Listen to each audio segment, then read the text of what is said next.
Assalamualaikum warahmatullahi wabarakatuh. Kembali lagi dengan saya Ilham Adi, teman-teman. Pada kesempatan kali ini saya akan coba sharing tentang ilmu yang sedikit saya tahu tentang fraud triangle. Berupa ada klasifikasinya, itu adalah pressure, opportunity, dan rationalization atau pembenaran begitu. Fraud adalah perbuatan yang melanggar hukum dan bersifat tidak adil dengan tujuan untuk mendapatkan keuntungan pribadi atau kelompok. Perbuatannya bisa dilakukan secara langsung tanpa merugikan orang lain dan pelakunya bisa dari dalam atau luar perusahaan. Menurut SPA, Standar Perikatan Audit 20 yang diterbitkan IAPI, Institut Akuntan Publik Indonesia, fraud adalah tindakan yang disengaja oleh individu atau pihak yang bertanggung jawab atas tata kelola karyawan dan pihak ketiga yang berupa penipuan untuk memperoleh keuntungan dan melanggar hukum. Kecurangan yang melanggar hukum ini meliputi unsur-unsur tipu daya dan merugikan orang lain. Ini merupakan perbuatan berbeda jika dibandingkan dengan kekeliruan atau error.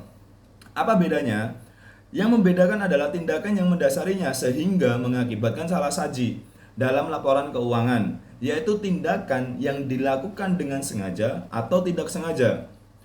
Fraud terjadi karena adanya tiga kondisi dikenal dengan konsep fraud triangle, yaitu dorongan atau motivasi dari pihak pelaku, peluang atau kesempatan yang mendukung, yang terakhir rasionalisasi atau pembenaran terhadap tindakan kecurangan tersebut. Fraud umumnya dilakukan oleh pihak yang tidak bertanggung jawab dengan tujuan mencari keuntungan dengan cara instan. Fraud triangle adalah teori yang dikembangkan di Amerika Serikat oleh Donald R. Creasy yang di dalamnya berisi tiga faktor penyebab kecurangan di perusahaan, terutama dalam laporan keuangan. Konsep fraud triangle dalam praktek akuntan publik, salah satu konsep penyebab kecurangan adalah fraud triangle. Teori fraud triangle adalah teori yang harus disertakan dalam rencana audit kecurangan. Menurut teori fraud triangle, fraud atau kecurangan dapat terjadi karena ada tiga komponen, yaitu tekanan, kesempatan, dan pembenaran. Komponen tersebut saling ada pada tingkatan yang berbeda di perusahaan dan mempengaruhi setiap individu dengan cara berbeda. Tekanan atau pressure. Ketika melakukan kecurangan, seseorang atau pihak tertentu pasti memiliki tekanan atau dorongan untuk melakukan tindakan tersebut. Tekanan dalam melakukan kecurangan dapat bersifat eksternal seperti keserakahan dan internal dalam bentuk beban kerja yang tinggi. Misal saja dalam urusan keuangan, penggelapan uang perusahaan awalnya bisa terjadi karena himpitan, tekanan, atau kebutuhan uang, maka pihak tersebut memiliki kebutuhan keuangan yang mendesak dan mungkin tidak dapat diceritakan ke orang lain. Dalam hal di luar keuangan, fraud bisa terjadi untuk menutupi kinerja yang buruk karena dituntut melakukan pekerjaan yang hasilnya baik dan sempurna. Pencegahan terjadinya kecurangan karena tekanan ini dengan cara memperbaiki ekosistem perusahaan dan integritas karyawan secara bersamaan. Yang kedua, kesempatan atau opportunity.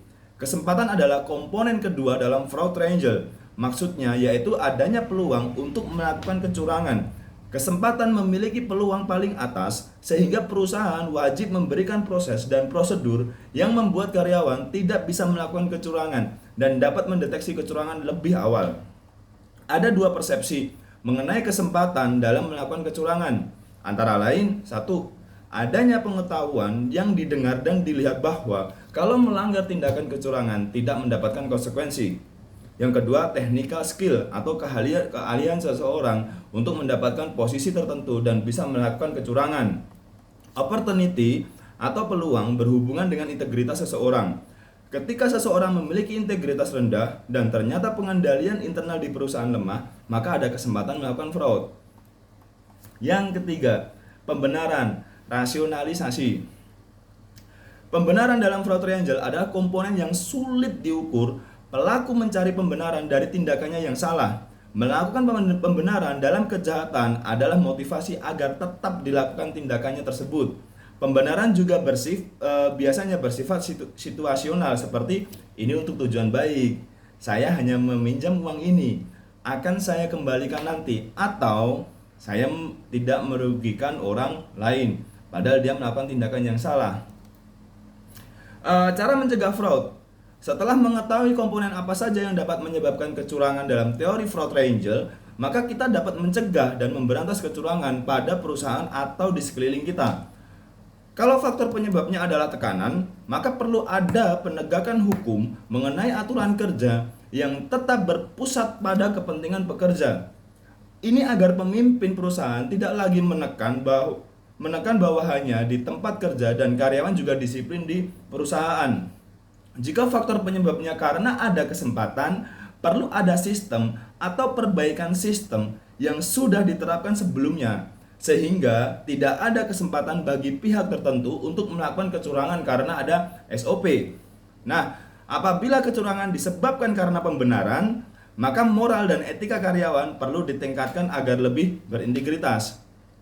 Lalu kesimpulannya adalah, sekarang kita sudah mengetahui bahwa kecurangan atau fraud yang bersifat ilegal dan merugikan orang lain disebabkan oleh 3 faktor, yaitu tekanan, kesempatan, dan pembenaran dari pelaku.